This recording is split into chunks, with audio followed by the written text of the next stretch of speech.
म्हणजे तुम्हाला माहिती नाही काय झालं? म्हणजे तुम्हाला खरंच माहिती नाही? हो आपली मला सोडायला तुमचं परवानगी नाही. याला हसतो तुला माहिती नाही काय झालं? काय झालं?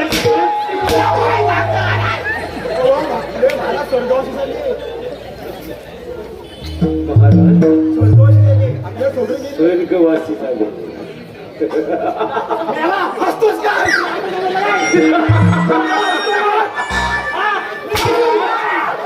स्वर्गवासी झाले.